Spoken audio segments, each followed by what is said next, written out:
تو بھائی بہت اہم مسئلہ، اس کا کلپ بنا کے ابھی نہیں چلایا تو قربانی کے جانور کی جگہ تم کو کھڑا کر دوں۔ دیکھو آج کل ایک بہت بڑی کوتاہی ہو رہی ہے،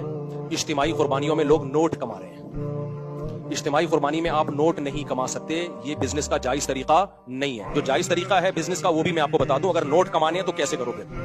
ہو یہ رہا ہے مسجد والے، مدرسے والے یا کوئی انڈیویجولی یا کوئی ادارہ کیا کرتا ہے، وہ کہتا ہے بھائی ہمارے ہاں اجتماعی قربانی ہو رہی ہے، سب لوگ حصہ لیں۔ ایک حصہ فار ایگزامپل 15,000 روپے کا ہے، اب سب سے 15,000 روپے لے لیے، لاکھوں کروڑوں روپے جمع ہو گئے، جانور لے کر آئے، گوشت ڈیوائڈ کیا، اب بچ گئے جی 10 لاکھ روپے، وہ 10 لاکھ پی گئے، یا وہ مدرسے کا پروفٹ سمجھ لیا کہ یہ مدرسے کا کیا ہے، پروفٹ ہے، تو یہ جائز نہیں ہے۔ وہ 10 لاکھ روپے آپ کو سب میں کو ڈیوائڈ کرنے پڑیں گے، واپس کرنے پڑیں گے وہ مدرسے کا پروفٹ، کیونکہ اگر آپ مدرسے کا وکیل بن کے اجتماعی قربانی کر رہے ہیں تو مدرسہ پروفٹ اگر رکھ رہا ہے تو اس کا مطلب مدرسہ بزنس کر رہا ہے، تو قانونی ادارہ بھی ایک شخص واحد شخص کی طرح ہوتا ہے، جس کو شخص قانونی کہتے ہیں۔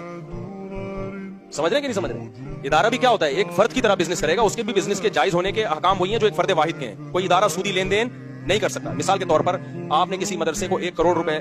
مدرسے سے 1 کروڑ روپے قرضہ لیا اور کہا کہ میں ہر سال 1 لاکھ روپے مدرسے کو اس پہ پروفٹ دوں گا مدرسے کو، لیکن یہ پروفٹ مدرسے کے لیے جائز نہیں ہے، کیونکہ مدرسے سے سودی قرضہ لیا جا رہا ہے۔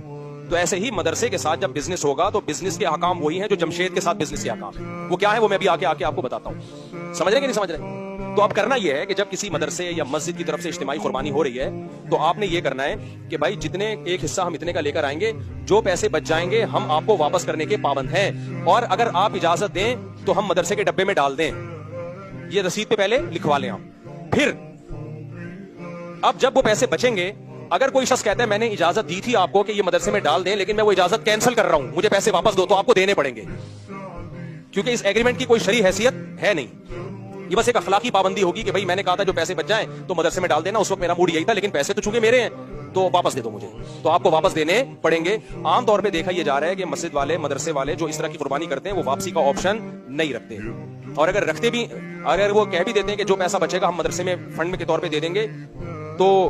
پھر یہ نہیں بتاتے کہ یہ لازمی شرط نہیں ہے۔ لازمی شرط لگا نہیں سکتے نا، یہ جس کا پیسہ ہے جب تک وہ آپ کو